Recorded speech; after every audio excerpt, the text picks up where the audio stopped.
everybody, and welcome to the Video Game Choo Choo podcast. We are winding down to the end of the year.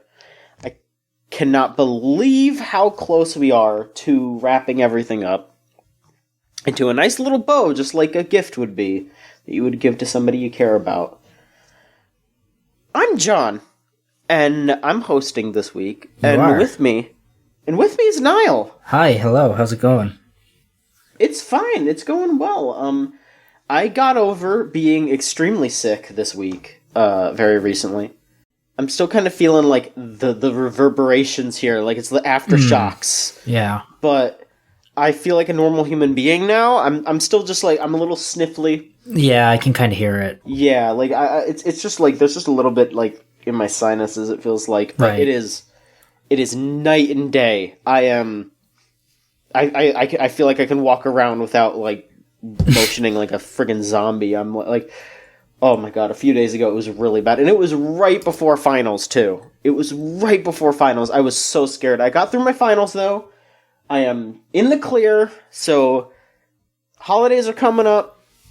School's out. Yep. And we also finished our Game of the Year deliberations. Yeah, we did, and like you were like dying for most of Game of the Year as well. So like, like we were like trying to debate stuff, and we'd just hear you like hacking up along in the background, and it was just like, oh, John is really sick, but like if we waited any longer for this, we wouldn't get it done ever. So like we kind of had to force you to do it.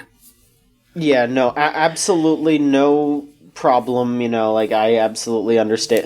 It was fine. Yeah. I am just glad that we don't record it anymore, though, because that'd be that would have been really hectic having to edit me out like all the time. Having to edit like probably like 12 hours of 8 people screaming or whatever. I am very happy we don't do that anymore, but like I'm also really happy with like how it went in general, It was not that bad at all this year. It was lengthy, but like it was fine otherwise.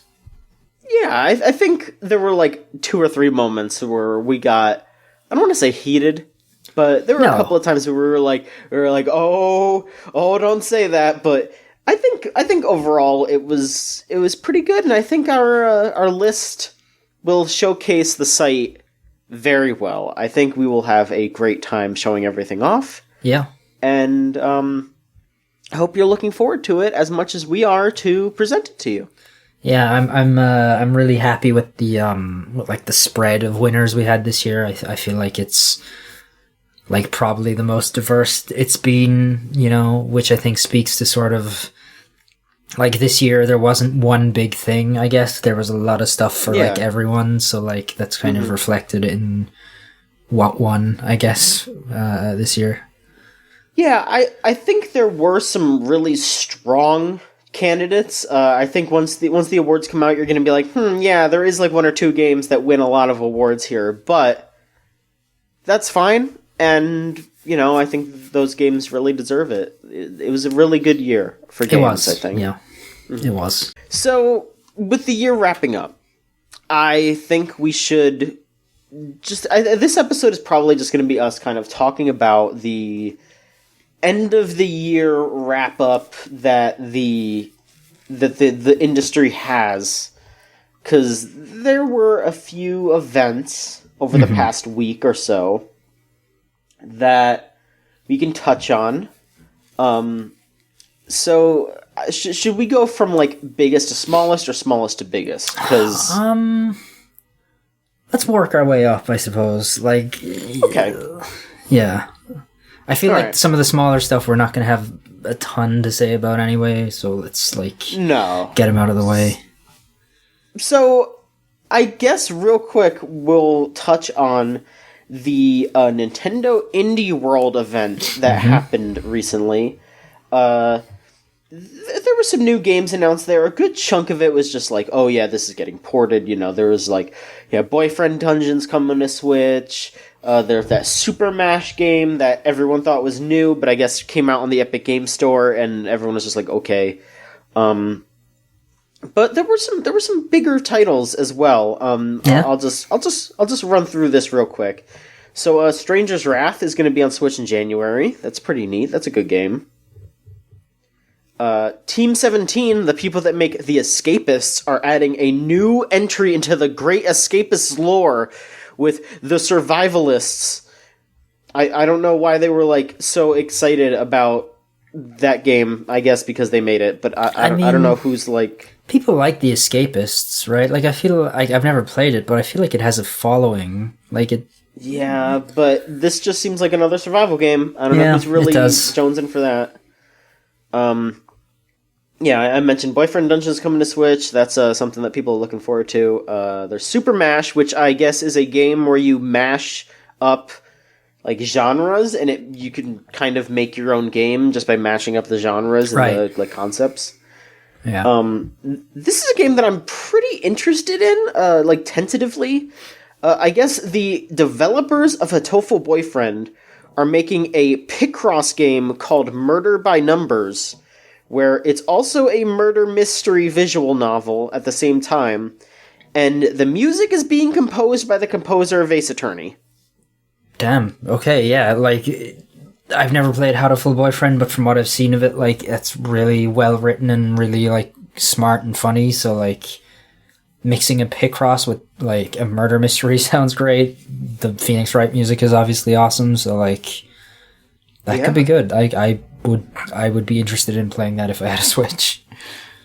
I think they said that it's just going to be out first on Switch, so I'm sure it'll be on like PC and other consoles later. Yeah, more than likely. Yeah. The game that a bunch of people flipped out about was Skatebird. Yeah, that's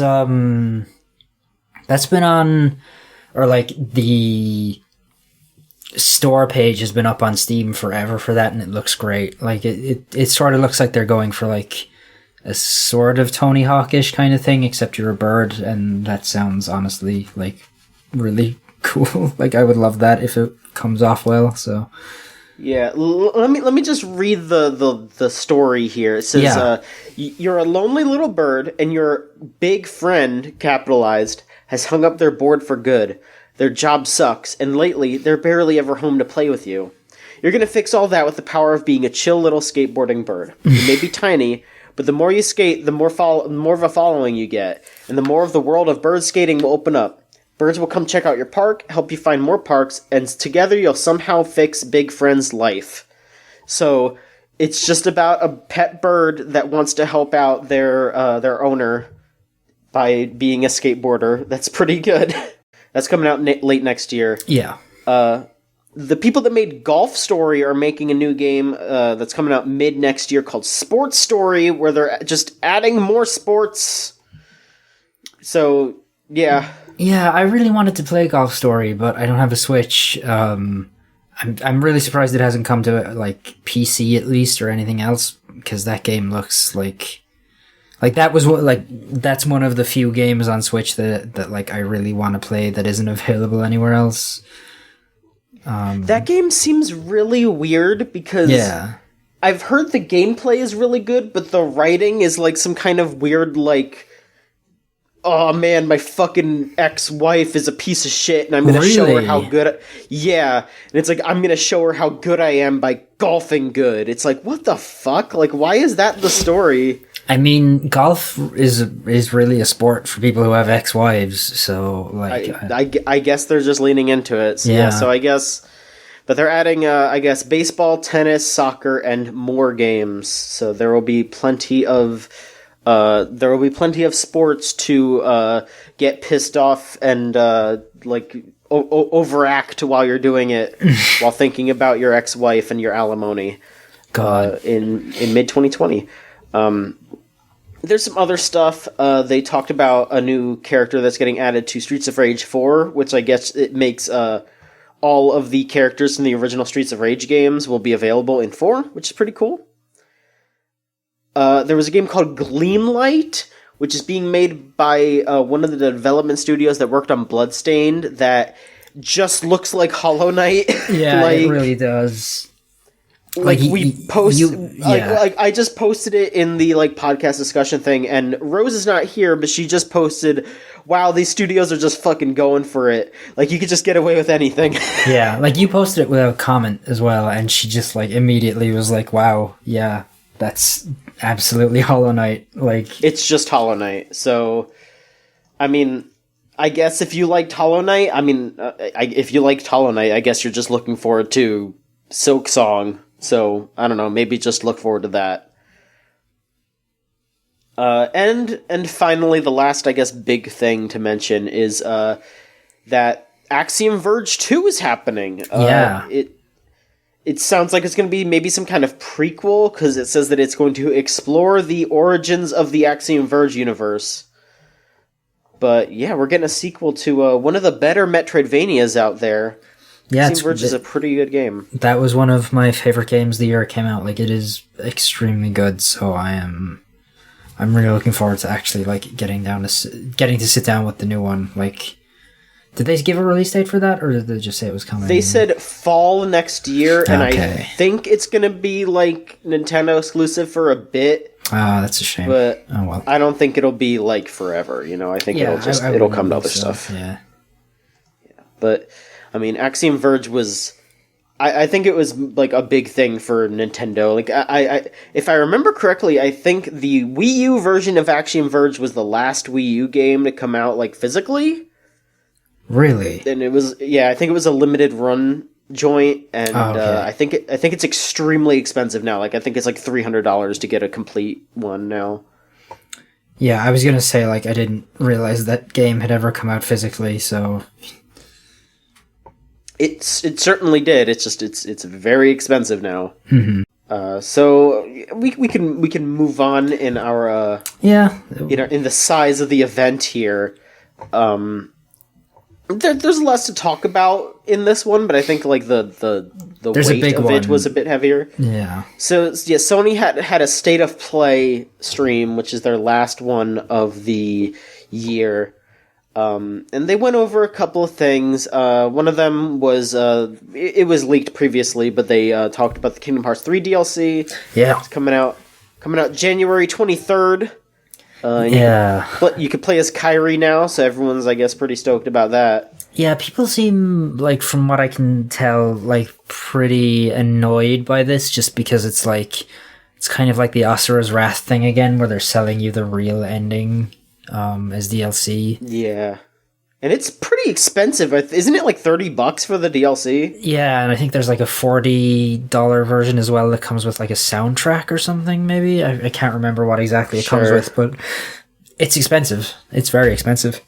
That is very expensive. I mean, I guess it's a step up from when they usually would just sell the like 0.5 editions as like a full new version of the game that you'd have to pay $60 for, but that's still a lot. Yeah, for $30, like, it better be a substantial DLC, you know, like that is extremely expensive. That is like full on expansion levels of money there. Yeah. But it looks like they're bringing back the Final Fantasy characters, which was a really weird exclusion from that original game. So we get to see Aerith and fucking Yuffie and Cloud, I guess Cloud. There, I guess. Yeah, I think Cloud was there. You might, they better let you fight Sephiroth one more time, because everyone loves to fight Sephiroth in those games. They do. Dreams is coming out on Valentine's Day, so there's a little romantic evening game for you. You can play Mario Toilet or whatever that was that I saw on Twitter. Mario Toilet.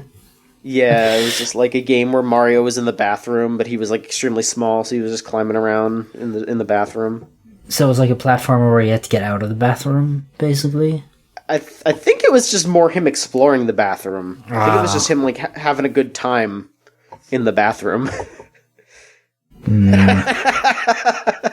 I'd actually probably be more worried if it was Luigi having a good time in there, but like it's.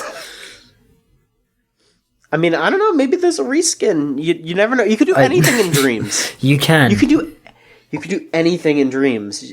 If if there is not a Luigi version of Mario in the bathroom or Mario in the toilet or whatever, you can make a Luigi version. The world is your oyster. You can have Wario, you can have Princess Peach.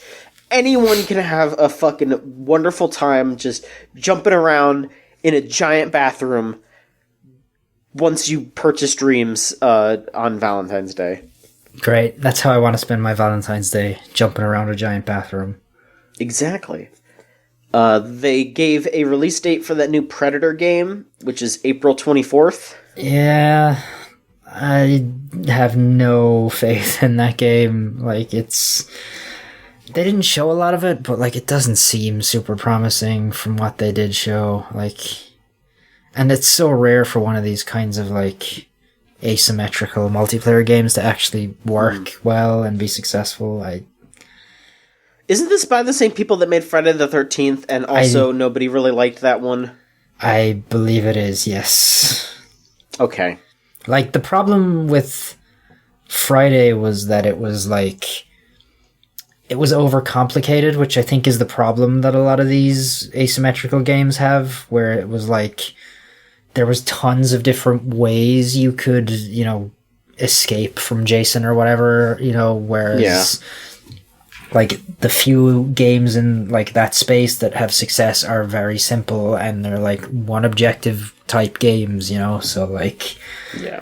I feel like if they repeat that mistake, it's not gonna work with Predator either. Yeah. Superliminal, which is a physics and perspective puzzle game, is coming out on PS4. They didn't give a date, but that game is really cool. Yeah, it is. So, it looks awesome.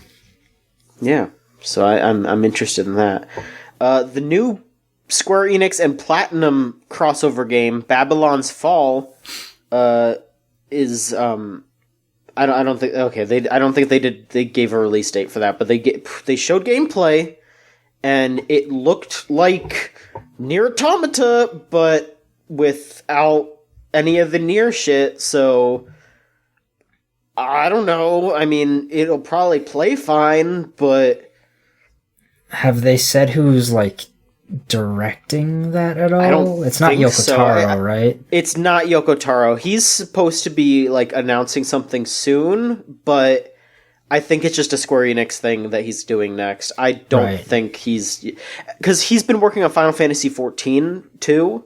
Yeah, he did stuff for the raid stuff that they added recently, exactly. I think, so. Exactly. So I think he's been too busy to be doing that.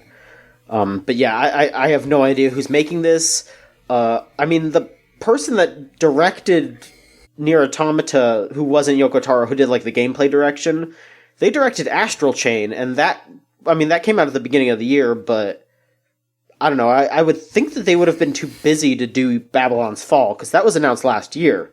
Yeah, so that was announced. Was it last year? Yeah, it was. That was at the same E3 press conference as, like, Quiet Man. The Quiet Man, yeah. So hopefully it's better than the Quiet Man. I have a feeling it will be, but you never know. Square Enix. Yeah.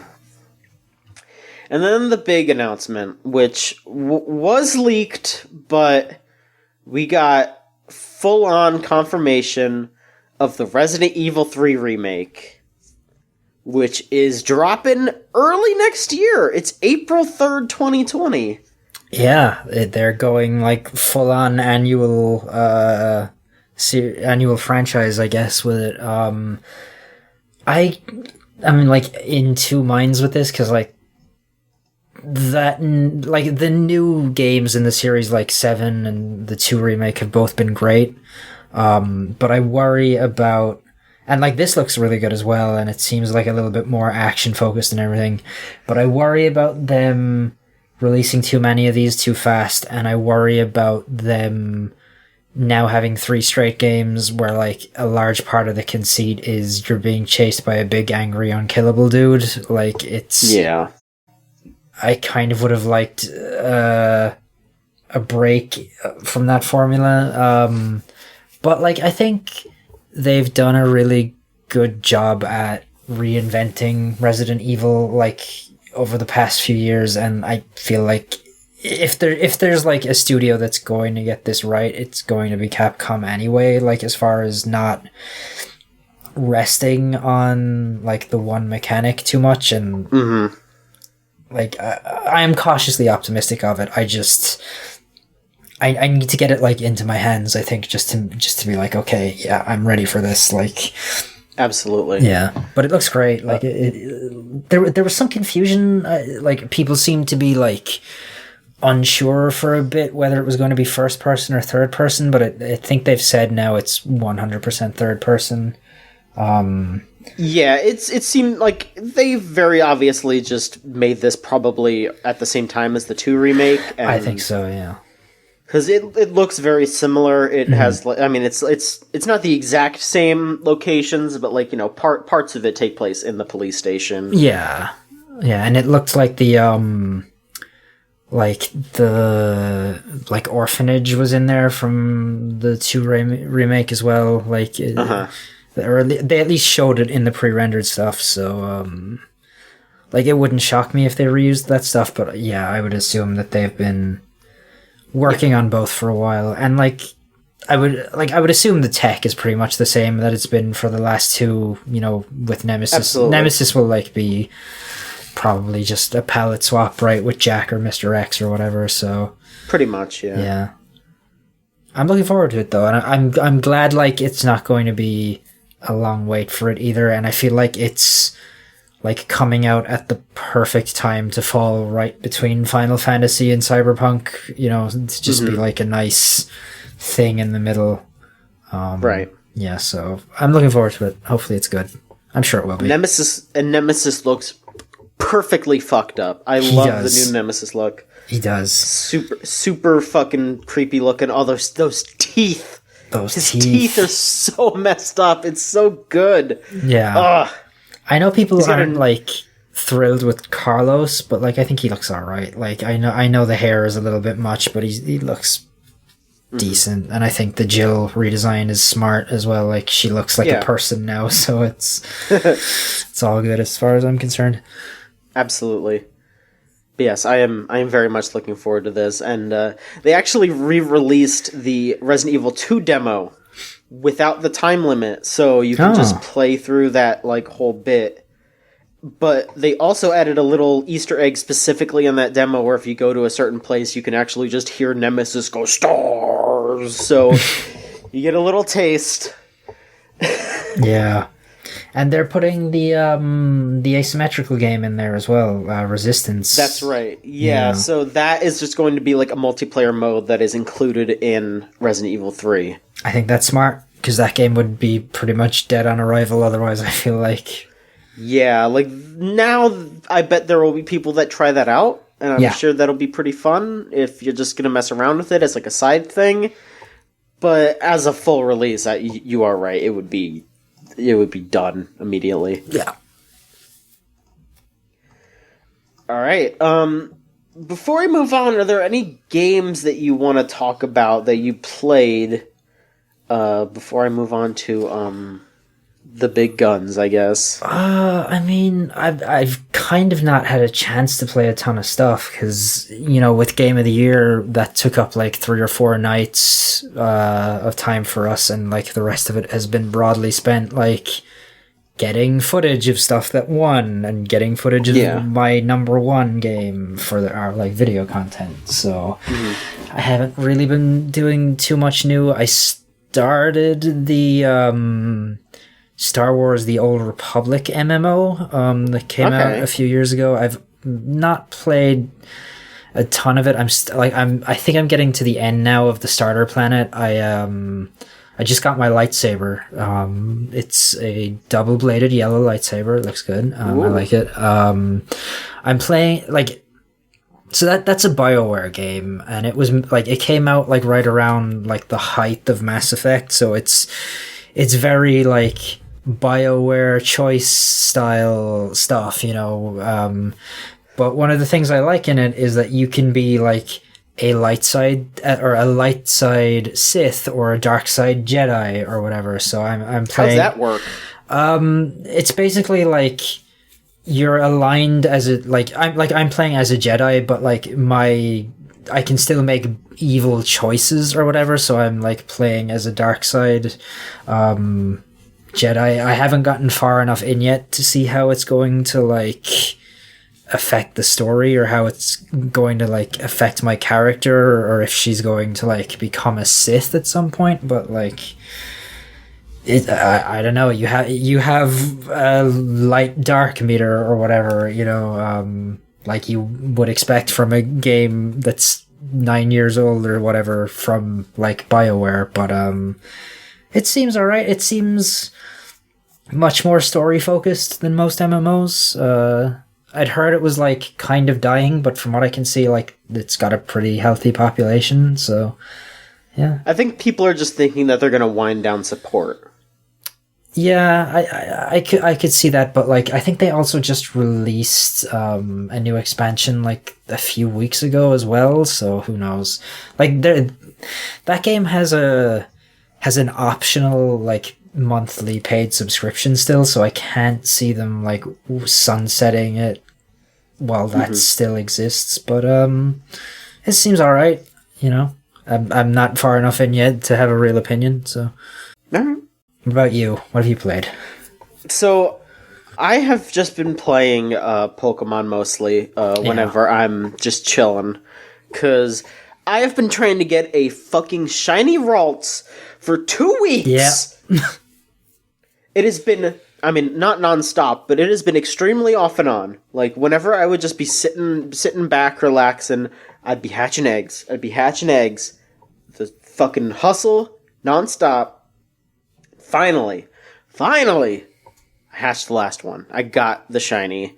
Oh, you got one last night? I got one last night. Oh, because I was watching you for about like half an hour just trying to get one, and then I went to bed, and I guess you must have just gotten one like right after that, I suppose, because like, yeah. See, we did the. I was showing that to you like 2 nights ago. I got it yesterday before we did the last bit. That's right. Yeah. Stuff. Yeah, that's right. Yeah. So it was all a the little days bit are before running together at this point for me with Game of the Year. Yeah, no, yes, they are. But I finally caught one. It was so exciting. Fully evolved it, fully trained it, everything now. So it's done. It's ready to go. If I ever want to use it for competitive, it's fucking signed and sealed, and I am ready to go on to the next quest. What did you name it? Resetting the clock.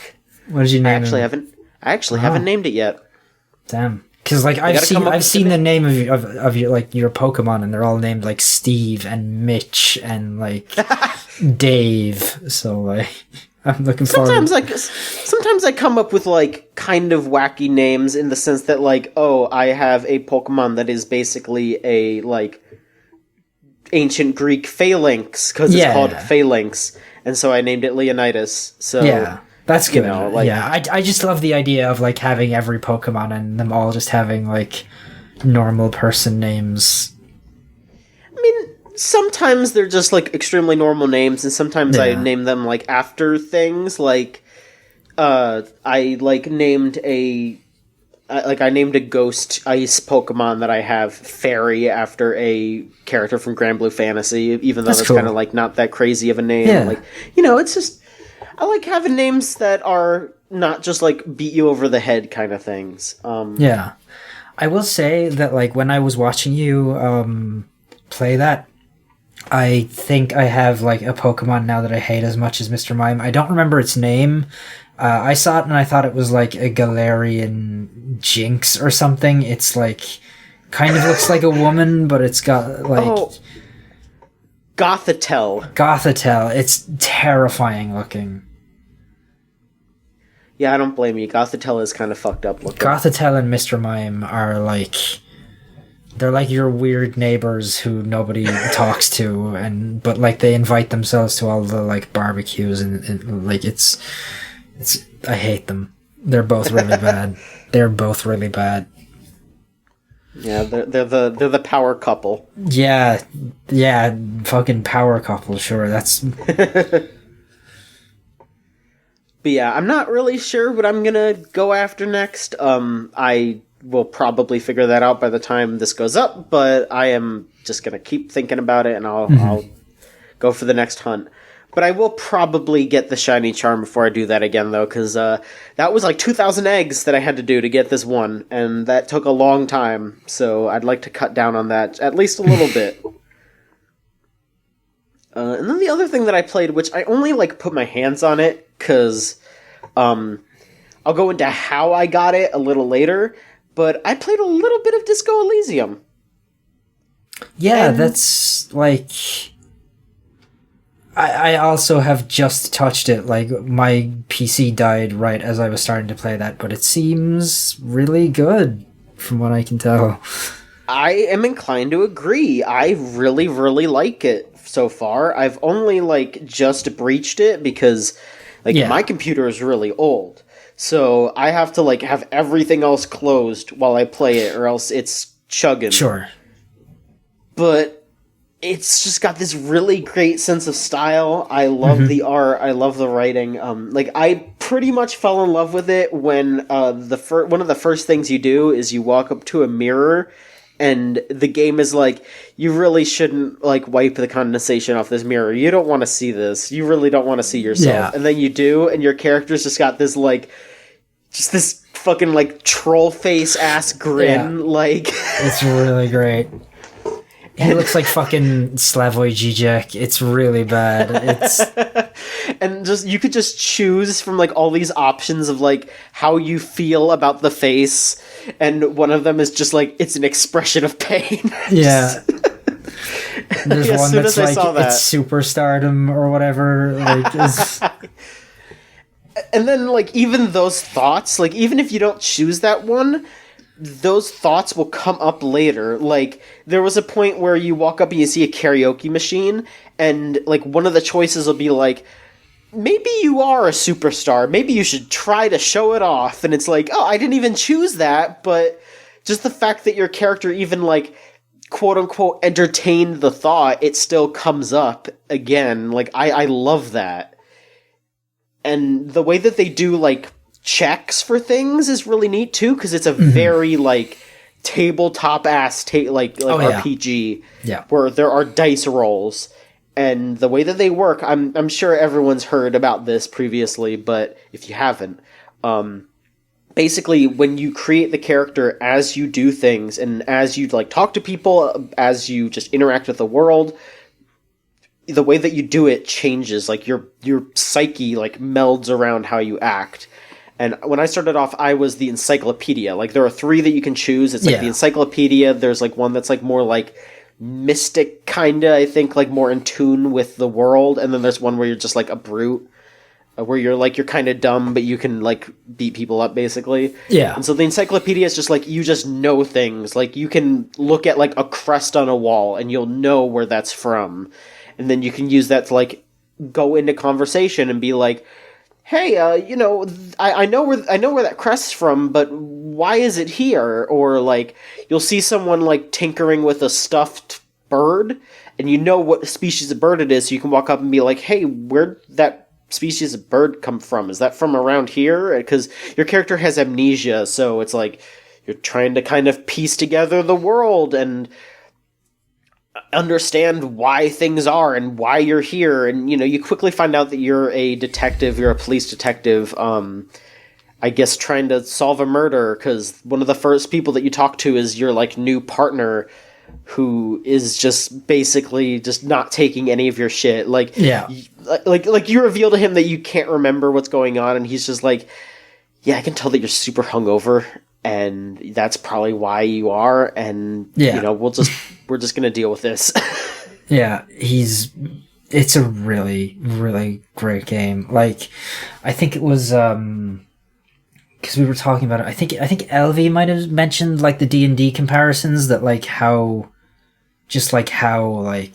faithful it is to that kind of role playing system, which honestly I think sounds really cool. I would love to get the chance to play more.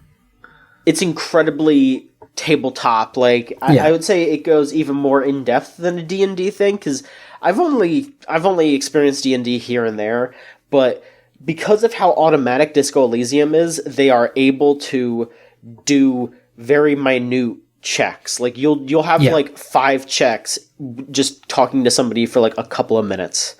And it's very interesting how it goes, because you'll just be like, it'll be like, oh, do you know about what this person's talking about? Yes. Okay, you can continue this conversation. You don't? Well, now you look like an idiot to that person, and then you have to kind of recoup your stance, and you could try to, and if that roll passes, then you'll look better to that person. If that fails, you'll keep looking dumb. Like, it like the checks just happen so fast, and you don't even really think about it. It feels so natural, and I love it. I really, really love it.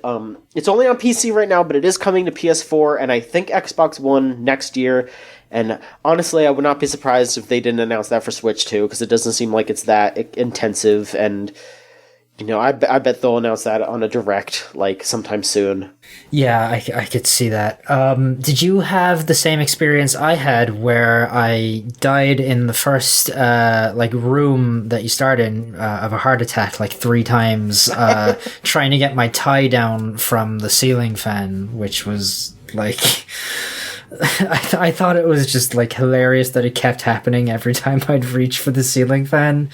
It's just such like, I respect the balls that the game has just to do that, well, you're playing a dirtbag piece of shit, so you're gonna just have a heart attack because you're overexerting yourself doing this. Like, I love that level of granularity that it seems to have. I'm really excited to play more of it when I get my new PC. Mm-hmm. It's very neat. And, the people who made it also thanked Marks and Engels live on stage at the other thing I guess we can talk about. Yeah, we can go ahead and move on to the next thing. But yeah, that was one of the highlights of the Game Awards. Mm-hmm. That happened. A less bad Game Awards than usual, I will say. I would say it was extremely generic. It was safe. Pretty bland. It was extremely bland. There were a couple of neat things that they showed, but overall it was kind of a snooze fest. It went on forever. It was 3 hours long. Yeah, it did not need to be 3 hours long, but nope. Yeah. So yeah, I guess I'll just run through everything here. I got the Polygon roundup in front of me. Cool. So I'll just do it in order here. So one of the first things they showed off was a new strategy game by Sega called Humankind, where it just looks like Civilization, except you get to create your own world leader, which I guess that's pretty neat. I mean, it did just look like Civ, so I'm sure it's fine. I mean, I'm sure that there will be people who make really dumb characters in that creator, yeah. But then again, people make really dumb characters with Civ 5 or Civ 6 mods. I saw someone made Squidward or something so. I don't think it'll be too different in the grand scheme of things. Yeah, I can't wait for someone to make Delgo or whatever as a world leader. You're saying someone as if it won't be either you or Scott doing that. Yeah, exactly. Yeah. It's a future series, I'm sure. Exactly. For us to do. Exactly. There was another Final Fantasy VII remake trailer, you know, whatever. Still looks good. It still looks good, but also not really anything new. Yeah. Here's the big one for John. This was John's time. They showed a new trailer for No More Heroes 3, and let me tell you, that game looks really good. Yeah, I think you described yourself as, in the GameZone.zone, as being sexually horny for the trailer when you'd seen it. It was a very special experience. It's so... I guess they introduced the main villains of this game. So, normally in No More Heroes games, Travis is going up against the United Assassination Association to rise the ranks and become the number one assassin in order to, achieve his goals of mostly trying to have sex, because he's a fucking loser. But in 3, it seems like he is trying to actually save the world, because there is an introduction of this young boy rescuing this little, alien monster who says he's coming back in 20 years.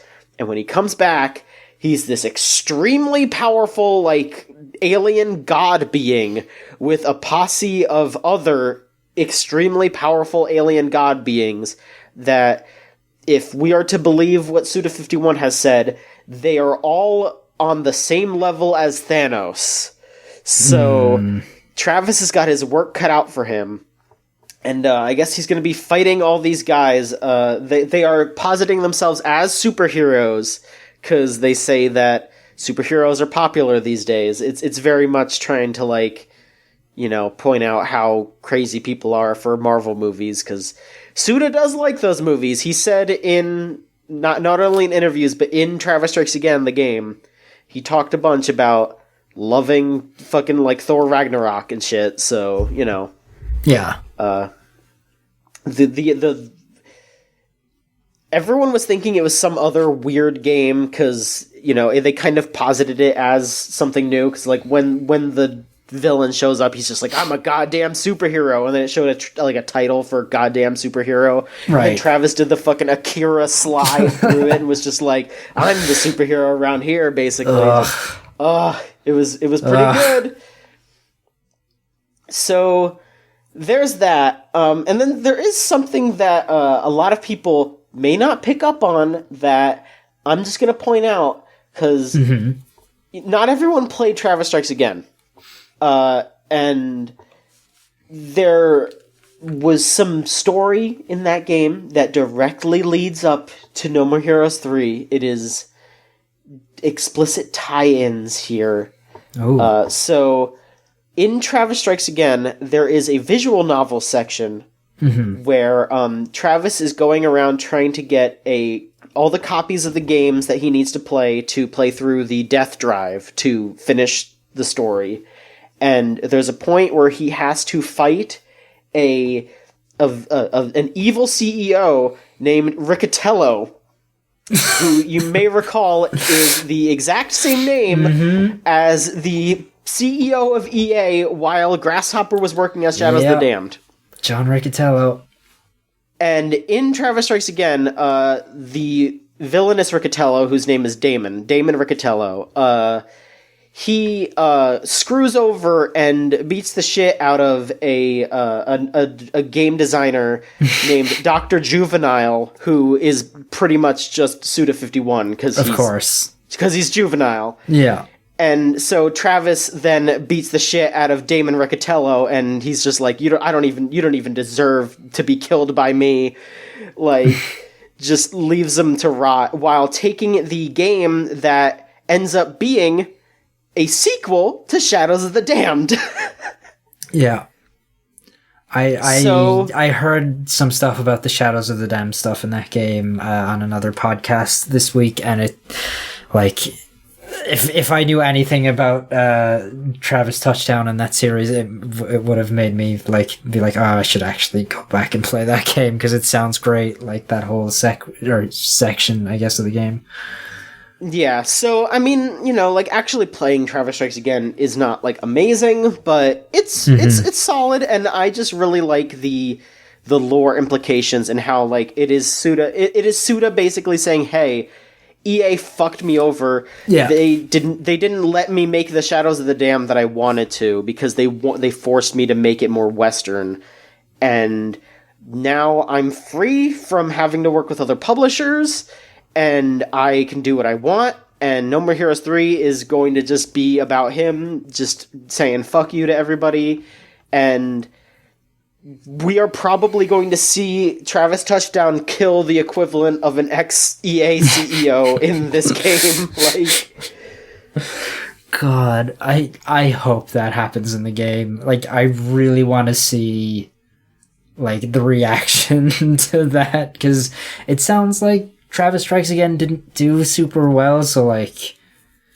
people, like, actually seeing, like, not John Riccatello get his ass absolutely handed to him in, like, a game is gonna be amazing. Yeah. Like, in Travis Strikes Again, he absolutely, like, he gets beat within, like, an inch of his life, but it is not, like, visually shown, it's all in the visual novel, but in this game, he seems to have, like, some kind of mind control powers, and he is teaming up with, like, the alien villains. So I bet Travis will end up having to full on kill him. So yeah. Also, just another little tidbit. It's kind of dumb, but Suda pushes the Unreal Engine a bunch in Travis Strikes Again. Like, you straight up pick up little, like, Unreal Engine logos in the game. And if you don't know, John Riccatello is currently the CEO of Unity. So the Unreal Engine is, like, is a rival to Unity. Yeah. So, yeah, I think Suda51 doesn't like this guy. Yeah, you think. Jeez. It's probably a little bit much, but at the same time, fucking fight the power, dude. Yeah, like, honestly, like... Fuck him up. Yeah. He would not be the first dev to publicly talk about how much he hates people at EA, so... Yeah.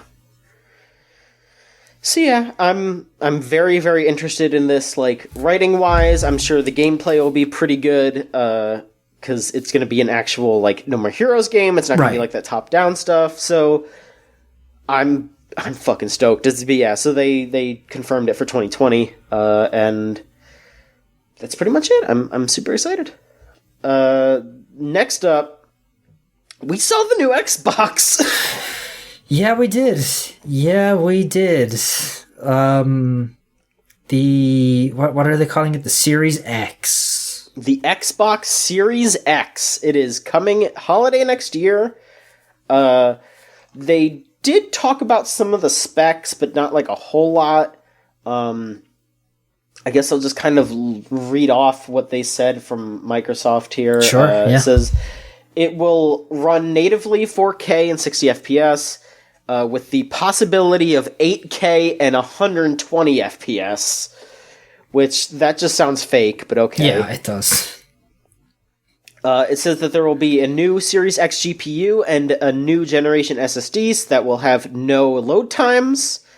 Also, I saw some people talk about it. I don't see it on here, but I think they were talking about two crazy parts. That the Xbox Series X might be fully backwards compatible with everything. Mm-hmm. So you might just be able to stick old discs in, which would be fucking crazy. And then it might also be able to suspend multiple games. So you might be able to switch between, like, a couple of different games instead of just, you know, putting it in sleep mode and then, like, you know, just... Yeah. You will be able to, like, oh, I'm playing Halo, but... I don't know, I kind of want to play Viva Pinata. I can switch over to that and play some Viva Pinata while Halo. But, oh, you know, I don't know, I kind of want to play Gears of War. You can suspend Viva Pinata, and both Viva Pinata and Halo will still be suspended. Like, that sounds fucking crazy. I bet that that'll make your room really hot. Yeah. But I bet that's, like, a thing that is, like... game dependent, you know, like depending, like I could see, like if you were like, I want to pause Transistor or whatever, you know, so that I can go and play Valhalla, or, you know, like with smaller indie games, I bet that'll work. Sure. But like I can't see it being like, I'm gonna suspend Halo Infinite and go and play Gears 6 or whatever. Like, I feel like... Yeah, probably not. I feel like those flagship titles are going to take so much of, like, the processing power. Maybe you could do, like, one or two of those, but I bet you could do, like, 5 indie games, you know? Right, like, yeah, exactly. Who knows? Who knows? We'll see. It doesn't say exactly on here, but we will see. But yeah, this is Xbox Scarlet. This is the next Xbox. But from what, like, Jason Schreier and some other people said, it does sound like that they are going to kind of treat this as, like, more of, like, an iPhone-style upgrade instead of, like, a full-on, like, big gen leap. Well, this is definitely a big gen leap. Yeah, it sounds more like in future from here, which makes sense. Yeah. To be like they'll have, like, the X 2020 and the X 2022 in 2 years.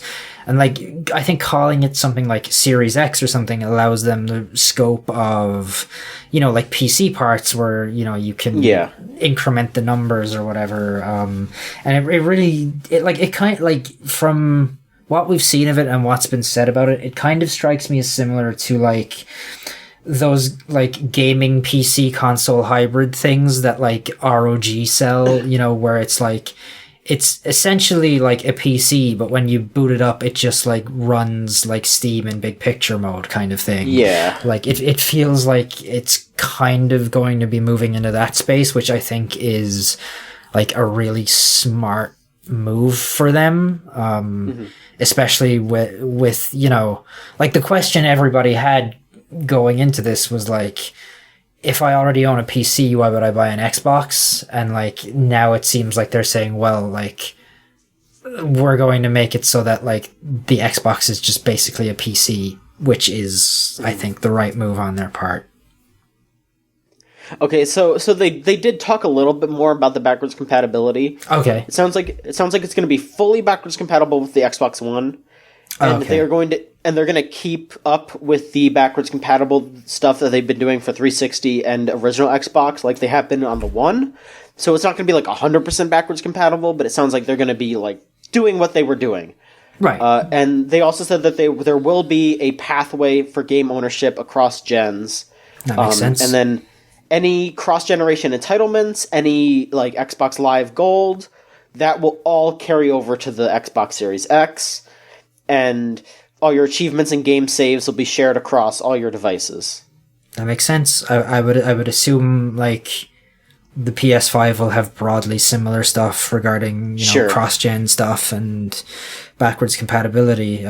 Like it really, like both of them needed to do that, and I'm glad that it sounds like they're like both well aware that that's like a thing that's going to be important to people, especially now that like everything is a service game and you don't want to lose everything in your, you know, like if you're somebody who plays like fucking Destiny or Call of Duty or whatever, you don't want to lose everything in the migration to the next system. So yeah. Or Fortnite. Yeah, God.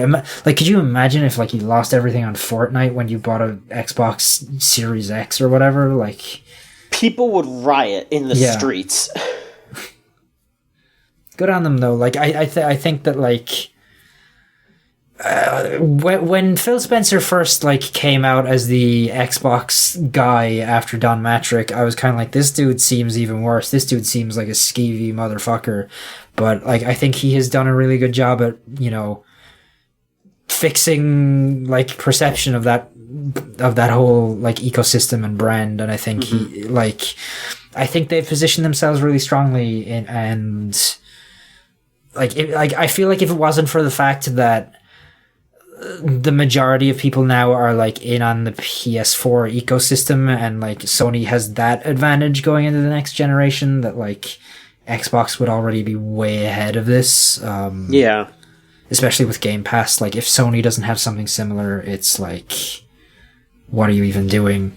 Yeah, Microsoft is such a lead here. It's kind of crazy. They've definitely like completely done a 180 on the whole hearts and minds thing from where they were in the Don Matrick era, which is great. Absolutely. And they announced the first game for the Series X. And it is Hellblade 2. Yeah, okay. So both Rose and I are like really mad about this for different reasons. I think Rose is going to have something out maybe by the time this is up, but God, it's such like the fact that Hellblade 2 exists and it is what it is, like, or it is what it appears to be, which is like it just is like shitting all over the very concept of Hellblade, you know, like I can understand Ninja Theory wanting to do more stuff in that sort of Norse, like old Norse like environment, and using that same kind of mythology and environments and, you know, imagery and stuff, but like Hellblade was a game about mental illness and was about a person's journey through mental illness, and to then turn around and go like, we're bringing Senua back, and we got this, like, Combi Christ sounding fucking industrial metal song, and all these people chanting. Like, it just is, like, do you even like understand the game you made the first time around? And it made me so mad because like I really liked Hellblade, and I know it was divisive and like it resonated with me, and I know it absolutely didn't for others, and to see them just like totally walk it back is such a bummer. Like, I don't know what the fuck Ninja Theory are doing since they got purchased between this and Bleeding Edge, but like someone needs to have a word with somebody there. Like, it's just the worst looking thing. It's such a bummer. I have no stakes in this, but it definitely, from you and Rose talking about the like big missteps that are happening here, this seems like a very morally unfounded sequel, and it does seem like quite a bummer. Yeah, like if they could have made this game and taken Senua out of it and taken the Hellblade name off it, and there would be no problems. It's specifically the fact that you're calling it Hellblade 2. You have Melina Jorgen's face right on like front and center there. Like, it just like, it just spits on like everything they were going for with the original. That's a shame. So we got the first Xbox Series X game, but we also got the first PS5 game announced here, and it is a game called Godfall, which is a looter slasher where you are a knight of some sort, where you are doing melee attacks and doing multiplayer raids and shit. It's being developed by Counterplay Games, who made Duelist, if you know that. That was a card game. Okay, yeah. And I guess this is their like second game. And unfortunately, it is being published by Gearbox. I think they also said that was an Epic Store exclusive on PC, which it'll be surprising. Epic Store. It's on the Epic Game Store on PC and PS5 console exclusive. But yeah, you just like the minute you say the word Gearbox, it just it kills any enthusiasm you could possibly have for that thing. It's such a bummer because I really feel for the people at Gearbox who work really hard and do their best to make good games and to publish good games, and then they have that specter hanging over them the entire time. It's oof.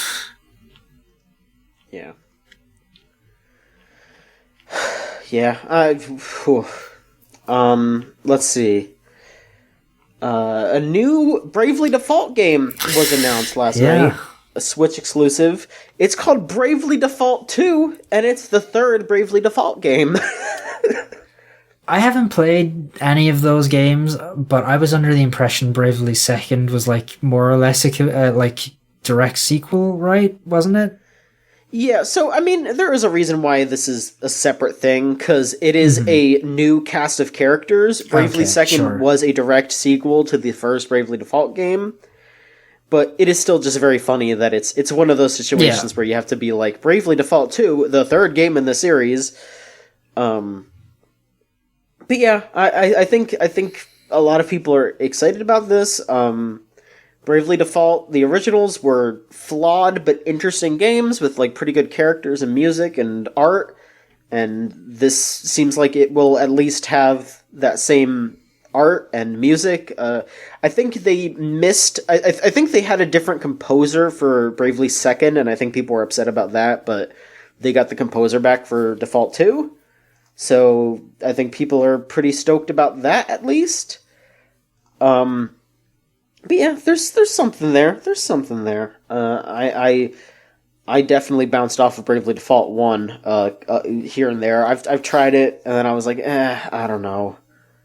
We'll see. But this lady's got a fucking crystal, so you know it's a Bravely Default game. Yeah. Yeah, you do. I don't know. Like, it's hard for me to care too much about it just because I haven't played the rest of them, but they seem alright. Like, you know, I'm more interested in, like, eventually playing Octopath than any of the Bravely Default games, but yeah. Yeah. Let's see here. There was a running theme on this year's Game Awards where if a game looked kind of generic and you couldn't really tell what it was in the first couple of seconds, it was either a Wizards of the Coast game or a League of Legends game. Yep. Because 2 separate League of Legends games got announced. Ruined 2 Magic King? games? Oh, yeah, sorry. Yeah, it was like I think one of the Magic things was I think an expansion for the arena stuff, and then they had a Magic MMO. Yeah, and then I think some other Magic game I don't remember, and then there was that like D&D like multiplayer game that they also announced that had the worst trailer of all time. The worst trailer I've ever. Oh my god, them trying to be like, it's like a GoPro, and like, the character just looked so fucking bad, and there's like terrible screamo, and it's just like, oh my god. It was nauseating. It was really bad. So the 2 League of Legends things, I don't know that much about League of Legends, so, you know, I don't know if people are excited about this, but the first one is Ruined King, that is being made by Airship Syndicate, who made Darksiders Genesis. It is... I'm trying to read what this says here. It says it focuses on Bilgewater, which I guess is a location, a pirate region. So I guess it'll be about pirates. And then it says, based on concept art we see on the website, more games are coming set in Freljord, Zon, and Piltover. I don't know anything about those, so I don't know if these people are making them or what. I don't know. Okay, so and then there is another game called Convergence, but it's spelled CONV/RGENCE. Yeah. It says it's about a character called Echo, who's an inventor who can travel back in time a couple of seconds at a time. And it's an action platformer that is set in Zon. So, okay, so that is one of the places that was mentioned. Yeah. It's also League of Legends universe. So yeah, same universe, same like characters from League of Legends. And it's being made by Double Stallion Games, who I don't know who that is. I will look Never heard of them. Real quick. It says here that they made... I'm going on their website right now. Android games. Let's see here. Okay. They made the OKKO game for Android. They made Speed Brawl. And that seems to be it. Yeah, it looks like they made like 2 or 3 games beforehand, and now they're making this Convergence game. It seems like this Riot Forge thing is like them trying to help smaller studios and, you know, push them forward by giving them their IP, which is kind of interesting, but I don't know. I just don't know enough about League of Legends and like how much people are like into those characters beyond like very like I don't know, those characters, like, I don't know if people care about the lore of League of Legends enough to be excited about this. Like, I feel like people care. Do. I guess so. Maybe I just don't know enough about the people, but like, whenever I see people talking about League of Legends, it's either talking about the gameplay or how much they want to fuck the characters. But I guess that's just how it is for everything. Yeah, like after that, it was like a K-pop music video or something they made earlier this year. Yeah, there was like the KDA thing. Yeah, like I feel like I saw... Because nobody I know at all, as far as I'm aware, plays League of Legends. I think maybe Rose has played it at some point, but like suddenly everybody I knew was like, oh, it's the hot video game characters. It was like, okay, I guess, sure, but I don't know, like League of Legends... is so big and nobody I know plays it. Like, I don't know how much people are invested in the lore, but like, I would assume with a game like that, like, people must be like, wild into it, right?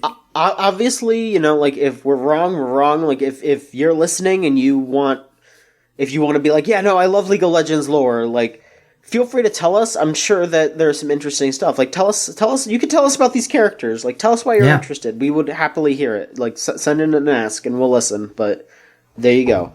I guess PlayerUnknown is making a new game and they, like, said nothing about it. Yeah, but they did have that weird, like, video with, like, Brian Austin Green and Megan Fox, and then, like, Save the Amazon, and then the PUBG logo came up on it, and it was just like, alright, I guess.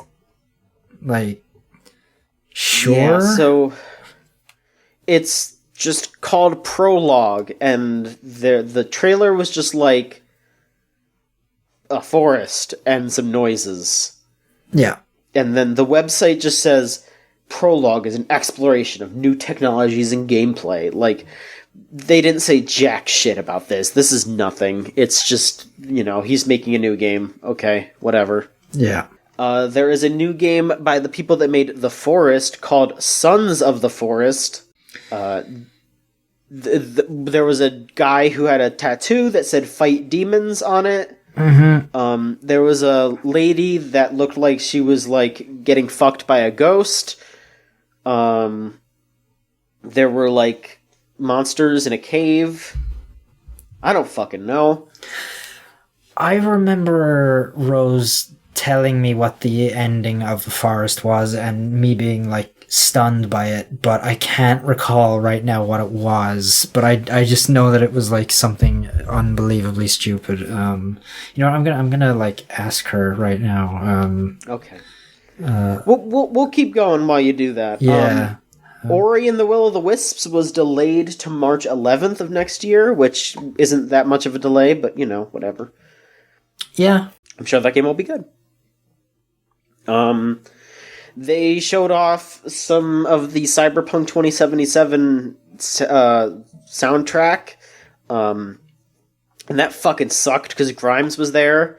Yeah, and, she did a real shitty job up there, and there's some other people that are on that soundtrack. Run the Jewels, ASAP Rocky, Gazelle Twin. I don't know. I know some of these people. I am not very in tune with popular music these days. Elon Rubin, Richard Devine, Nina Kravitz, Deadly Hunter, Rat Boy, and Tina Guo? I don't know. None of those names are any that I recognize, unfortunately. I guess in game, Keanu Reeves's band. He has a band, or Keanu Reeves' character has a band in-game called Samurai, and they will be represented by Refused, which is a Swedish punk rock band from 1991. Keanu has a band in real life, though. Why doesn't he just use I don't know, maybe they're not punk enough. Yeah. I don't think they're punk. I think they're just, like, pretty generic rock. Dogstar, I think they're called. They're not very good. Yeah, well, I don't know. I guess Refused will probably do new music for this. I don't know, just... I'm still really, really worried about Cyberpunk 2077 and just having Elon Musk anywhere near that makes me not want to fucking touch it with a 20-foot pole. Yeah. And, there you go. Ghost of Tsushima's coming out summer next year. Yeah. Yeah. I'm sure that game looks real cool. I'm interested in that. The guy has a cool mask that looks, you know. Yeah, he does. He fucking does. It's really cool. They showed off Gears Tactics that's coming out April 2020. Sure looks like XCOM. It really just does. XCOM. Yeah. XCOM's good though, so who knows? Yeah. Yeah. I guess it takes place a decade before the first Gears game, so this is a prequel. There was this real shitty trailer for a game called 9 to 5, which was just which was just dumb in multiple ways, because it started off with this, like, really annoying thing of, like, these, like, rabbits running around shooting guns, and then afterwards, like, a very serious military guy, like, shot the laptop and was just like, ugh, how annoying. And then they were, like, getting ready to do extremely serious military shit, and it's just like, alright, so this is just a super serious military thing, trying to be like, fucking Fortnite's for babies, play this real man's game where you're in the military and you have mental illness now. Like, I'm fucking good. Yeah, and then they brought the, like, lead dev out to talk about it, and he basically was, like, talking about how revolutionary it was, and he just made it sound like Rainbow Six Siege. Except worse. Yeah, I mean, you know, Rainbow Six Siege already exists, and, I mean, people like it, but come on. It exists already, y'all. Yeah. Worst. And lastly, the last thing that happened at the Game Awards was maybe the fucking craziest, straight up. The absolute, like, wildest fucking thing. So Michelle Rodriguez comes out, who, I guess, side note, is also a noted piece of shit. You know, just as on a side note. Transphobic and just shitty in general. Yeah, from what I have seen from Twitter. She comes out and she's just like, oh man, I love video games. You know who else loves video games? This guy right here. And then Vin Diesel comes out, and Vin Diesel's just like, oh man, I love video games. Y'all remember when we played Tekken? And it's like, yeah, we do. And then they announced a new Fast and Furious game called Fast and Furious Crossroads that looks like a launch PS3 game. It looks so bad. Like, we thought it was going to be a mobile game when we were watching the footage of it. Like, that's how bad it looks. The fucking, like, Vin Diesel model is so bad. Yeah, it looks really, really bad. It's by the people that made Project Cars, so... People liked that, I think, right? I don't know. I mean, I have no idea. So, it says that it is a team-based vehicular heist action game with Vin Diesel, Michelle Rodriguez, and Tyrese Gibson all playing their characters. And they are also adding new characters played by Sonequa Martin Green and Asia Kate Dillon. Sonequa Martin Green, wasn't she on The Walking Dead? Correct. Yeah. Correct. And Asia Kate Dillon is from Billions and John Wick Chapter 3. Ah. So there are some big names attached to this, and their models are going to look like shit. This is coming out the same month as Fast and Furious 9, or whatever that's actually going to be called. I don't know if it's going to be like a full-on tie-in game with that, or what, but it just looks fucking awful, and I cannot believe that they closed that out with that. Yeah, the big thing to close the show is that I mean, I bet it must have been because Vin Diesel was like, I'm not going on unless I'm like last, unless I'm closing the show out, right? Like, it had to be that. Yeah, it was absolutely like for the ads. Yeah, absolutely.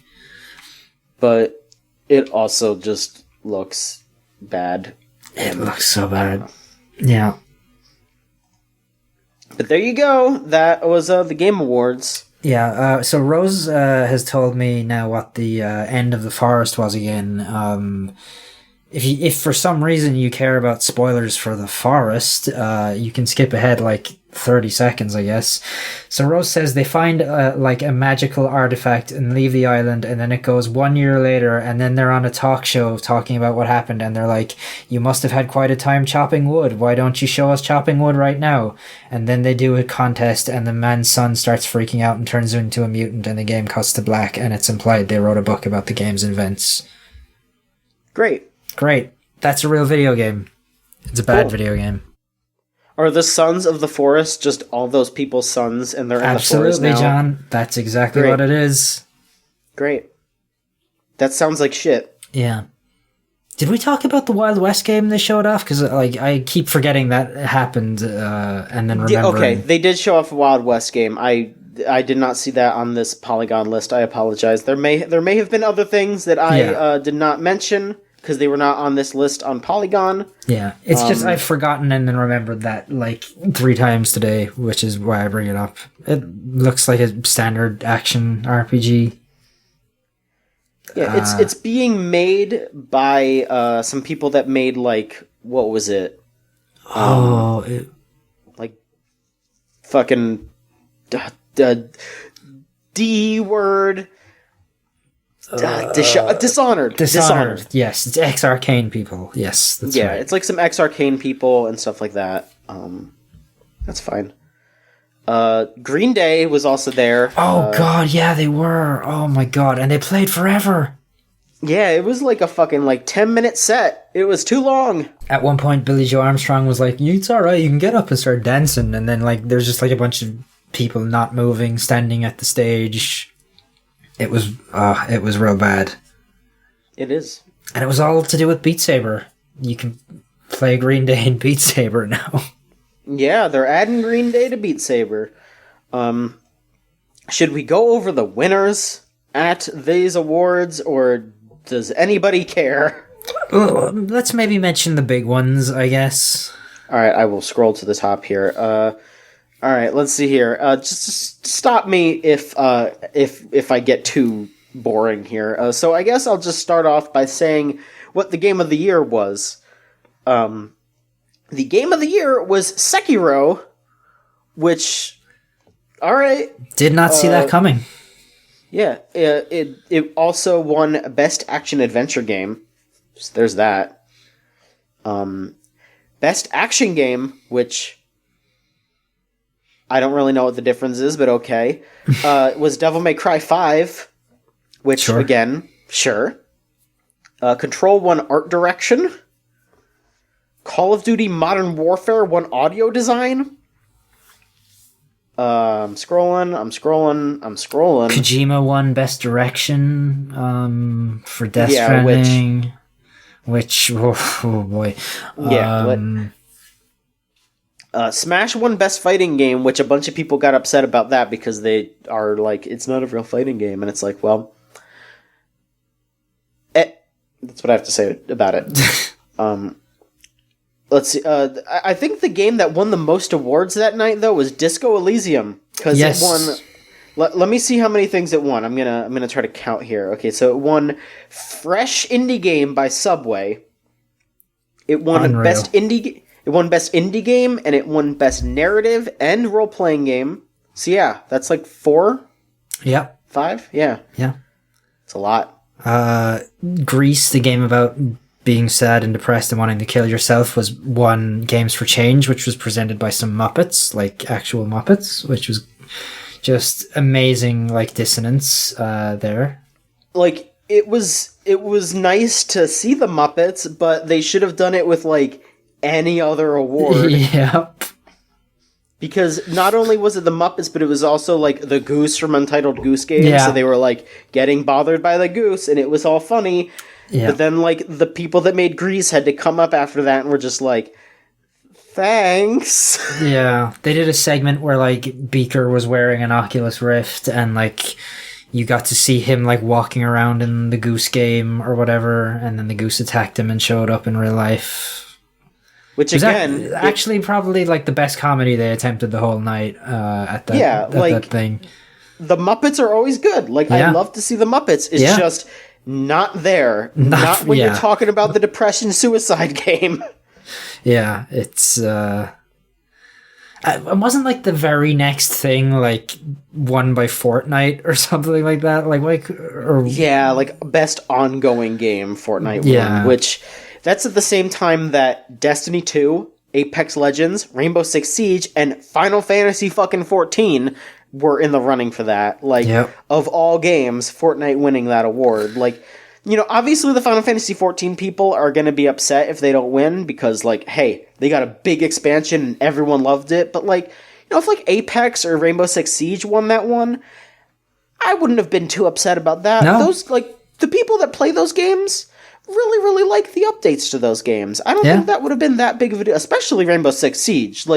Siege everyone seems to be really happy with how they're supporting Siege. Yeah. But fucking Fortnite, like, no. No. They turned that game off for a few days, and that was one of the updates. Like, really? You're gonna award that? Like, come on. Yeah. Best performance was Mads Mikkelsen in Death Stranding. And, I would have given it to I forget his name, but he played Casper Darling in Control. Matthew Peretta. Matthew Peretta should have won that one. He should have won that. He's so good. I wouldn't have minded if Courtney Hope had won either for Jessie, because she was really good in that game too. But yeah, like I know Mads is good in Death Stranding, but like my BB, he kind of just is like BB. And then Death Stranding also won Best Music. So. Yeah, which was fine. Yeah, Fire Emblem won Best Strategy Game and nothing else because it wasn't nominated for anything else. So you know.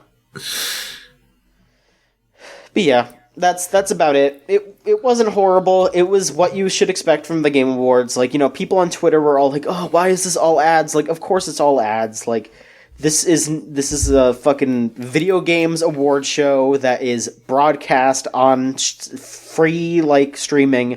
Of course there's going to be a bunch of ads. Of course there's going to be a bunch of new announcements. Like, if you want a legitimate video game awards show, like they have the DICE Awards, they have like awards at GDC and stuff. Like, there are legitimate award shows. It's just not going to be run by Jeff Keighley. Yeah. Oh, and there was also that moment where Reggie came out on the stage and he was wearing sunglasses, and it was just like, what is going on? Like, the way he was walking and just carrying himself like he was about to go to war or something. Well, yeah, that was him specifically referencing the old Mega 64 video where he was the FISA mech. That's why when he came out, he said the FISA mech is here, because he was referencing that. Oh, I didn't hear him say that. Okay. Yeah, he did say that. Which, you know, is kind of like, you know, I mean, like, that was a funny video, but like him like bringing that up, I was just like, all right, you know, like, okay. Yeah, I mean, he just kind of came out to like just give a little speech about how great games are, and then I think he gave out an indie game award. Yeah, I think that was when he gave the award to Disco Elysium, and then they like shouted out Marks and Engels like right in front of him. So yeah, that's how you do it, good. I guess. So good. In front of the fucking big businessman. That's how you do it. But yeah, that was the Game Awards. It wasn't rancid, but it wasn't great, and there was no Smash Bros. Reveal, so actually, fuck it. Yeah, no Agumon for us this time. No Agumon. It's coming. I do wonder when they're going to reveal the next character, because they said that it's going that the end of the Fighter's Pass is going to be in February, so I guess there's going to have to be like some kind of direct, like either late this month or next month. That's probably what it'll be. Yeah, I could see them like being like, no, we want Smash to be the centerpiece of whatever. So, I mean, yeah, because I mean everyone was expecting it after Joker last year, so I'm guessing they just want to be like, no, we're not gonna do what you expect. We'll do a direct or something, and then as soon as they announce a direct, then everyone will just know that's when it is. So I guess it's just, I guess they can't win. Yeah, and I mean, they've kind of put themselves in a position where they can just do it whenever they want, and everyone will freak out anyway, so, like... Yeah,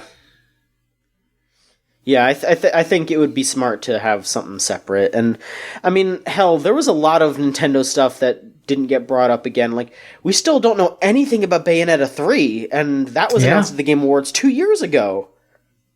Like, that's crazy that we haven't heard anything about that still. But yeah, I don't know. Wasn't bad. Wasn't great. Wasn't bad. You ready to move on to questions? Let's do it. All right. If you want to send in questions, go to videogamechoochoo.tumblr.com/ask. Shoeless asks, do you think Snom was snubbed at this year's Game Awards? What award should Snom have won? Now, Niall, do you recall Snom? Is Snom the one that, like, kind of looks like an ice cream thing, or am I thinking of something else? Sorta. He's like a snowball. Is that the one? Yeah. He's kind of like a little snowball. It's like kind of like a bagworm, like caterpillar kind of thing. Because it evolves into like this big moth. Mm-hmm. But everyone loves Snom. Snom is like one of the most popular Pokemon right now. So Shulis asks, do you think Snom was snubbed? Was Snom snubbed? I think Snom is above the Game Awards. I think it's fine that Snom was not nominated. Snominated. But the award that I think Snom would have won would have been Best Ongoing Snom. Yeah. Because everyone still loves Snom. Congrats to Snom, I guess. Yeah, congrats to Snom for Best Ongoing Snom. Zach wrote in, ex-Shoot staff member Zach wrote in and said, in a battle royale of all the figureheads at the Keeleys, who do you think would come out on top? Personally, my money's on Akumi Nakamura, who, she was there for a hot minute. I think she presented art direction, which that fits pretty well because she was the artist behind. Yeah, she's the big artist lady. So yeah, that was a good pick for a presenter. I think Akumi Nakamura would do really well, but like we just talked about Reggie, like that man. Yeah, it's the easy answer, but like it's the right one. I have been in Reggie's presence. He absolutely could just reach over and smash your face with his bare hand. Like he would kill you, no question, no problem. Yeah. So yeah, it would be Reggie. Century Punk just says, "Put Jeff Keighley in Smash," which there was a pretty dumb image. There was a pretty dumb image that I saw last night that was just like Jeff Keighley getting added to Smash, like he was on the website, and it was just especially funny because they like had the Game Awards logo like behind him, like they have like all the logos for the characters. It's just that's pretty good. Pretty good. That's pretty good. So yeah, I guess people want the Keighley. They want to have him in. What kind of moves do you think Jeff Keighley would have in Smash? What would he do? They'd have to be like themed after like Doritos and Mountain Dew and. You know, like his final Smash, I imagine, would be that he just like chugs like Mountain Dew and he does like, you know, like the green mist in wrestling or whatever, but it's Mountain Dew. I mean, I was thinking his final Smash would be that like fucked up image that he has on his personal website where it's like him driving a car, but also he's like getting run over by the car in front of the car that he's driving, and he's just like gaming really hard in front of the car. It's like the weirdest image I've ever seen in my life, but it's also the best image. And it's a classic. That would have to be his final Smash. Like just two Keeleys appear and they just like collide, and the other characters like in between the collision and they just explode. Yeah, he like splits into two. the double Keeleys. Yeah, the twin Keeleys. Yeah, I don't know. I mean, I think he would be absolutely rancid to play as, but, you know, that's fine. I would love it if, like, they actually put him in that game. Like, of all the people you could put in the game. Luden's fan in Smash. Yeah. How many characters have they been putting in each season that they've done for Smash? 4? So there has only been the one Fighter's Pass so far, and it's 5 characters. But they said they're going to add more. They just have not said how many yet. Okay. So we don't know. But yeah, it's 5 so far. So it's we've only gotten 4 so far of those 5. Right. So maybe Jeff Keighley's the last one. Maybe he is number 5. Yeah, maybe. Yeah. Who knows? There should just be like a games industry fighting game. Like I bet there is on itch. I bet you can find one on itch. Yeah, like I want to be able to play as fucking Phil Spencer, and he just has a bunch of like reversals because he's reversing the Xbox. Yeah, Reggie would knives. Reggie would just be a grappler, and he would just like destroy everybody. There you go. Adam Boyes is just large. Fucking John Vignacchi would just oh god, no. I don't even have to say anything. That's too much. I don't even have to say anything. I don't even have to say anything. God. All right. Anonymous asks, how would Travis Touchdown celebrate Christmas? I feel like he jerks off like 3 times on Christmas, right? I mean, he jerks off 3 times every day, so yes. I think he absolutely imports like a really expensive anime or game that he's like been like he has his eye on, and he's just like, yeah, I'll spend money on that one. It's Christmas, 'tis the season. But according to Travis Strikes Again, he is a father now, so he has kids. So I guess he'd have to buy his kids gifts too. I definitely think so I guess he's married to Sylvia now. And she's rich. So I think Travis would be a good gift buyer, but he absolutely would just spend her money. Like, of course. He would go out and buy his kids really nice gifts, but it would be all Sylvia's money, like all money from the Assassination Association, like just blowing all that money. But I think he'd absolutely get them like real kick-ass gifts. And he's like only a good gift giver because she has so much money that he can spend, basically. Exactly. I mean, like that, and also because he's basically a kid, so he just buys stuff that he would want, and then also he would probably just like play with that shit, and the kids would be like, Dad, fucking let me play it, and he'd be like, I spent the money, let me mess with it first. Like, that would absolutely be what happens. So yeah, he would that would be how he celebrates Christmas. He would yank putt a bunch and spend his wife's money and probably fall asleep by 4 p.m. Just like the prophecy foretold. Let's see here. Anonymous says, a lot of people have been putting Danganronpa V3 on their best games of the decade lists. They describe it as having a breathtaking sardonic twist. Was Danganronpa V3 actually good, or do I need to reassess my low opinion of the game? I promise I didn't send this in. I mean, I think we all know my opinion, so Niall, you can go ahead and talk about it if you wish. I don't hate the ending of that game. I don't think it was done like quite as well as it could have been, but like I admire what they were going for, and I admire the idea of like trying to reflect and say like, isn't it kind of fucked up that we like revel in other people's pain? I just kind of think they could have done it better. You know, like I am not like quite as down on it as you and some other people we know who have worked for the site are, but like I'm also not one of those people that's like, oh no, it's like revolutionary, man. It's like the best thing. Like I wish they had nailed it, and they kind of don't. Like, but I admire that they made the attempt. I think their heart was in the right place. I don't like the argument that some people make that like, oh, they hate their fans, because I don't think that's what they're going for. But I don't think they executed particularly well on what they were trying to do. Sure. Yeah, I won't go too into it, but yeah, I mean, I feel like while I kind of disagree with you, Niall, I absolutely like agree on the whole that like they didn't fully do it as well as they could have.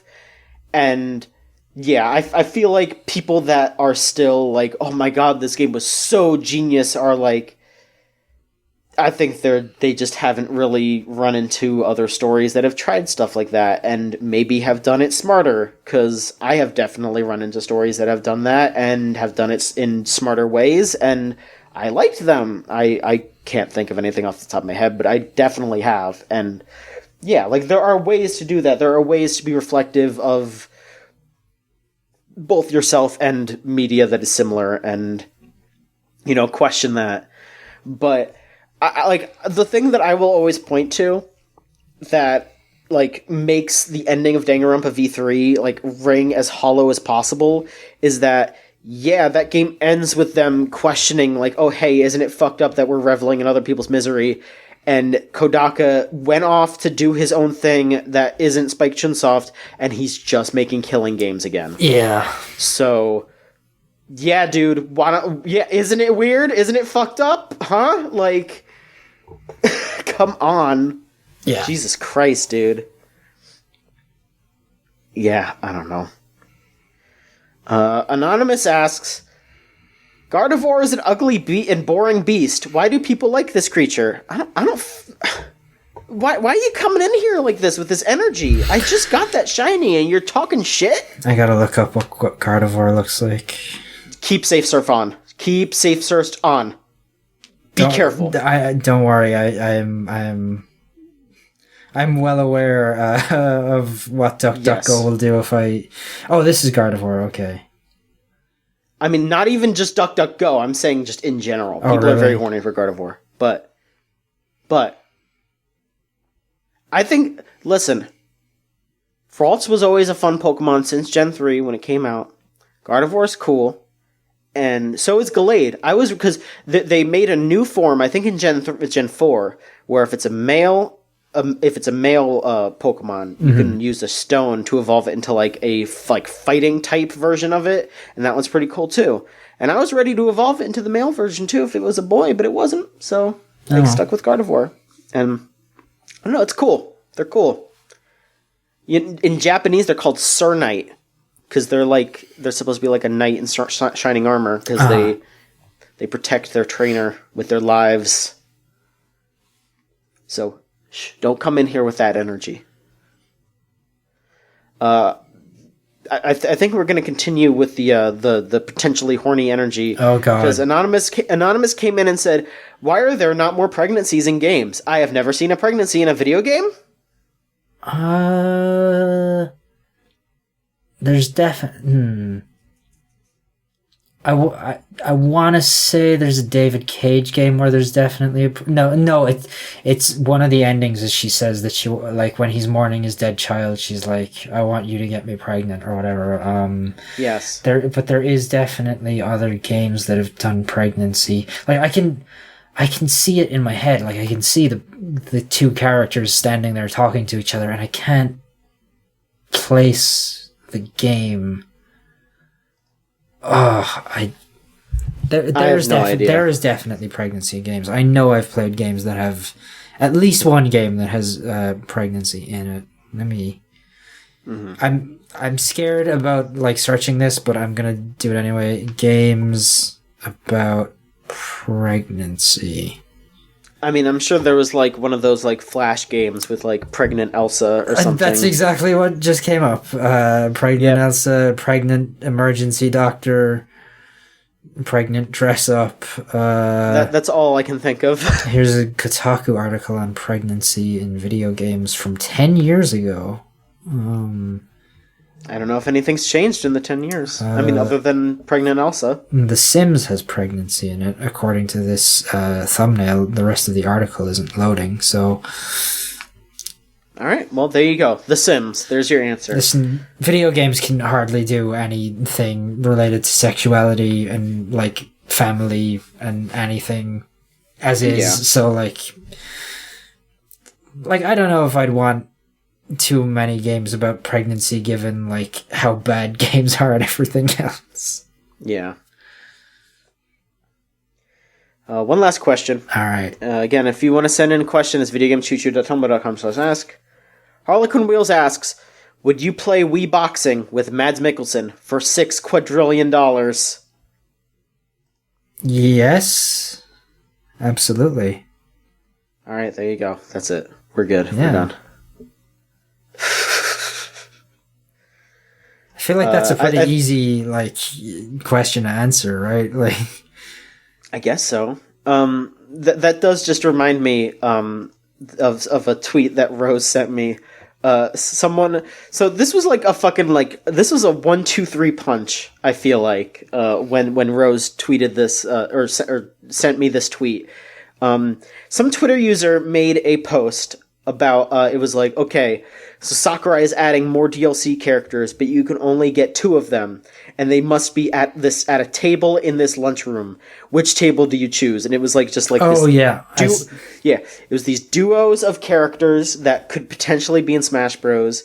And first hit was that one of the tables was Travis Touchdown and Monokuma sitting next to each other. So, like, Rose just went, oh, this is just like that meme where it's like, would you take a shit for $65 quadrillion? Okay. And it's like, yep, yeah, there you go. Because it's like, oh boy, what would I choose?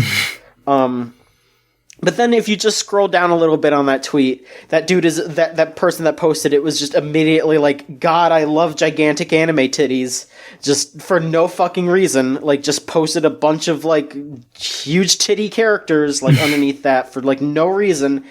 And then you scroll down ever so slightly, and there's our boy Agum on Twitter saying the one with Agumon.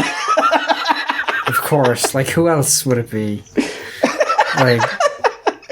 Yeah, when that image got posted in our, like, just hangout server, our staff one, like, I immediately just saw Agumon's face, and that was all I could see. Nobody else counts. The problem is that there's, like, the selfish route where I would just pick Travis and Monokuma, but then there's, like, the heroism route where I pick Reimu and 2B, because that's what, like, the masses would want. So it's like, what do I choose? Do I choose what I want or what the world wants? It's very difficult. And I mean, like, some of these fucking combos are like off the shits. Like, one of them is just like, if you pick this one, I don't want to talk to you. It's Crash Bandicoot and Waluigi. Like, you probably fucking need to take a bath if you pick that one. I'm just gonna be honest with you. Like, who was with Agumon again? Was it Klonoa? Bandana Waddle Dee. Bandana Waddle Dee, that's right. I don't know why I thought Klonoa was in that image. I'm looking at it now, and he's not anywhere. No, he's not. I must just have Klonoa on the brain. There's one that's Gino and fucking Mike Jones from Star Tropics. Yeah. That one's like the Metal Jesus choice. That's the like fucking gigantic game nerd that needs to chill out a little bit. The other one that like is also kind of a heroism route one for me is Doom Guy and Arl from Puyo Puyo, which that is also a duo that I would be very happy with, but you know, again, like very much just like, hey John, would you breathe for $1 million? Yeah. Like, okay. Like, I can't tell who's it's supposed to be that's beside Minecraft Steve. That's Rex from Xenoblade 2. Oh, okay, I haven't played that. That's why. Yeah. But that should do it. Sorry for talking about an image on a podcast. Yeah. I just realized that we just did that. But you know, it was a pretty basic image. So whatever. But thank you, Niall, for being on the show. Thank you. Do you want to? And I just realized I don't know if you've like name dropped your new podcast on here. I think I have. Do you want to talk? Yeah. Well, still, you should still give it a shout. Talk a little bit about your new venture. Yeah, Ryan, who used to work on the site, and I are doing a weekly podcast where we watch the hit film Borat every week, and then we review it. This coming Wednesday, we're releasing episode 12, and it is killing us. He sent me an image or like a few DMs today on Discord, and he was like, Niall, I'm doing Christmas shopping right now, and I just saw this and I fell to my knees in despair. And he was at like a half price books and found like a Borat book, and then he posted like images of it all over Twitter. And then I bought the Borat book for $1 on Amazon because it was. So we both have the Borat like tourist guide to Kazakhstan now. What a nightmare! Yeah, most of that movie doesn't happen in Kazakhstan. Well, I actually think it's like a double-sided book. So like if you flip it over, it's like the Borat tourism guide to like the USA. It's like a 2-in-1 book. That's a fucking nightmare. Yeah. That's a nightmare. I'm sure we'll review it in the new year on the podcast. I would love if people listened to Borat Club, because we're fucking dying after a dozen watchings of Borat. It's a great podcast, but it's also an absolute nightmare. It's taken its toll. It's really like it's really starting to hurt. We were real cocky for that first 4 or 5 weeks, and now we're very much not. Yeah, that's like on Spotify and like it's on everything. Yeah. Yeah. All right. Well, again, thank you so much for your time, Niall. Thank you, John. I think we'll be doing another podcast next week, right? Yeah, we could. Like, I think. Okay. Next Sunday would be the 22nd, so yeah, we could get one out then, sure. Alright, and then that one will probably be it for the year, because then we'll be really hammering down on Game of the Year. Yeah. So, I guess send in a bunch of questions if you want for next time, because there probably won't be that much to talk about, there's not going to be any games coming out, any game awards or anything. So send a bunch of questions next week. That's my request. Send in your most serious questions next week. Don't actually send in some good shit. Yeah. And as usual, follow us on Twitter at VGCC, or Tumblr, videogamechoochoo.tumblr.com. We have the Discord server, thegamezone.zone, which, we watch the Game Awards in there. So if you want to have a place where you can watch dumb content all the time, that's a good place to go. And of course we have our Twitch, which is twitch.tv/VGCC. I might be doing more Pokemon stuff on there in the future, just, chill streams of me, like, breeding and, shiny hunting. So if you're interested in that, I will do that. Solon's doing stuff all the time on there as well. And thanks to Magic Circuit for our theme song Crush off of the Melt Channel album Magic is Real. You can listen to Melt Channel at meltchannel.bandcamp.com, as well as Magic Circuit on Spotify as Magic Circuit. And I think that's it. I'm trying to... and our Patreon. Our Patreon. We have our Patreon at patreon.com/VGCC. We're almost at $100. So maybe for the new year, help us get over that hump. We have brand new content all the time. We have the Spyro Let's Play. We have the new Sekiro mod Let's Play, where Scott and Solon are just, like, eviscerating Sekiro. That poor game. We have our anime podcast, Chuchigatri Unlimited Train Works, where our Anime of the Year podcast is going to be coming up pretty soon as well. Nice. So you'll get that a whole week early if you just give us $3 a month. So yeah, that's it. Thank you so much for listening. We'll be back next week with another episode of the Video Game Choo Choo Podcast.